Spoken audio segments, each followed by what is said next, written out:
Bonsoir, chers auditeurs, chères auditrices. Avant de vous donner le deuxième épisode de l'œuvre Les Mille et une nuits, je tiens à vous faire une petite présentation de cette œuvre. C'est un ouvrage persan qui contenait des récits destinés à l'éducation des princes et de la cour. À côté de l'histoire de Scheherazade, qui encadre toutes les autres, le reste des contes a beaucoup changé. Ces contes arabes ont été apportés en France et traduits pour la première fois en français de 1704 à 1717 par Antoine Galland, un antiquaire de Louis XIV qui a vécu pendant 15 ans en Orient. Ils ont eu un grand succès. À l'époque, le conte est en vogue en France. Ils ont ensuite été diffusés en Europe et traduits dans d'autres langues. Les récits des Mille et une nuits sont un ensemble compliqué de contes imbriqués les uns dans les autres. Les personnages sont nombreux et il y a des contes à l'intérieur des contes.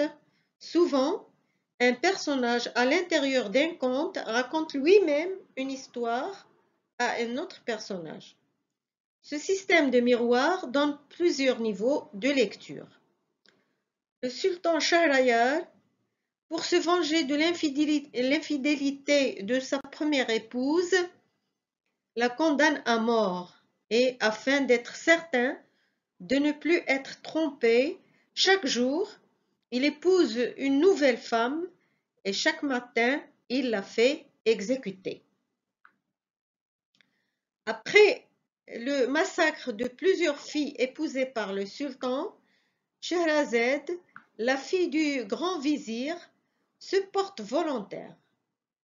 Elle sait pourtant qu'épouser le sultan l'entraîne vers la mort en matin, mais elle a une idée pour faire cesser le massacre.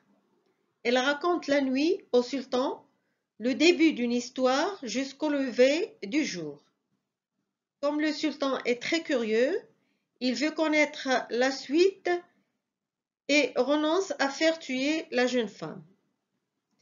Il reporte alors l'exécution au lendemain. Et de jour en jour, le récit commencé la veille continue. Peu à peu, Scheherazade gagne la confiance de son mari.